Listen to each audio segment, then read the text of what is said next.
Human ang usa ka semana sukad na itabo ang pagbusikad sa gym sa Mindanao State University sa Marawi City. Mibalik na ang klase sa universidad. Atong saro ng detalye na ini sa live report ni James Paulo Yap, manukad sa Marawi City. James?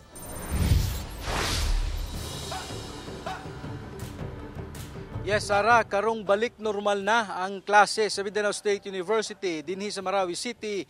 Pipila ka mga grupo sa mga estudyante ang wala makaangay ug misupak sa pagpabalik sa klase kini tungod na sab sa isyu sa seguridad. Niadtong Sabado pa lang, hinay-hinay na nga namalik ang pipila ka estudyante sa Mindanao State University.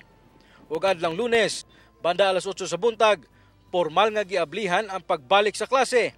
Usa ka semana human ang pagpamomba sa gym sa MSU nga mikalas ug upat ka kinabuhi ug pipila ang nasamdan. Pagkahuman sa flag raising ceremony, gipahigayon ang hamubong programa agi pagpakita nga mibalik na sa normal ang tanan. Gawas sa administrative officers, faculty ug students anaasab ang presensya sa pulis ug militar. Gawas sa mga campus guards, hasta ang lokal nga opisyal sa Marawi LGU. Apan katusan sab ka mga estudyante sa MSU Marawi ang nagmarcha paingon sa administrative building aron ipanawagan ang ilang pagsupak sa pagbalik sa klase. Sana na before man tayo bumalik sa normalcy na inaasam natin na ipo-forward mo muna natin or ipo-push muna natin, i-advance muna natin yung safety and security ng mga student. Kasi at the end of the day, yun naman yung very purpose ng university, to be a home. And a home should be a safe place. So kung hindi siya safe, na this is not our home. So yun lamang po, academic is now. Gipasabot sab sa pipila ka mga opisyal sa eskwelahan nga dili basta-basta nga mahunong ang klase o wala sab kuno sila nagpasagad alang sa seguridad sulod sa campus. We acknowledge that there is a growing call from the students to shift to online classes.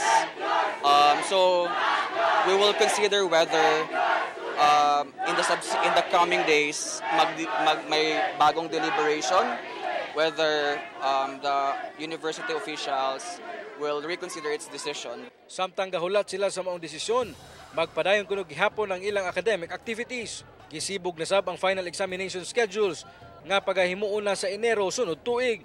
Aghat karon sa pamunuan sa MSU Marawi Campus sa mga estudyante nga tapuso na lang ang nabiling 11 ka adlaw aron mahuman na ang semester. Samtang sa gipahigayon nga Provincial Peace and Order Council meeting sa Lanao del Sur, gibutyag ni Lanao del Sur Police Provincial Office Director Police Colonel Robert Dakulan nga gidala na sa City Prosecutor's Office si Jafar Gamo Sultan ang nadakpan sa mga otoridad niadtong December 6 nga ginatudlong usa sa mga kauban sa mga sospek sa pagpamomba sa MSU Marawi Gymnasium. The initial information to be filed is harboring, then possession of explosives. Sa karon, padayon pa kuno gihapon ang mga operasyon nga ginahimo sa AFP ug PNP para magukod ang mga sospek nga responsable sa pagpabusikad sulod sa gym sa MSU Marawi. Sara, hugot nga seguridad gihapon ang ginapatuman sa sulod ug gawas sa Mindanao State University dinhi sa Marawi City.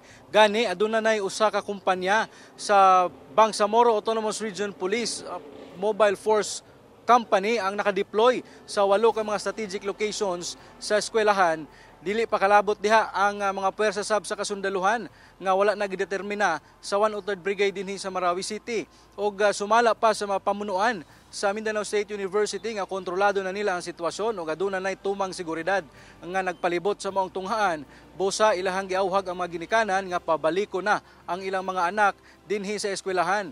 Tungod kay 11 ka adlaw na lamang mahuman na ang semester ug mamahimo na sila nga muuli alang sa ilang Christmas break. Sara? Okay, daghang salamat James Paulo Yap.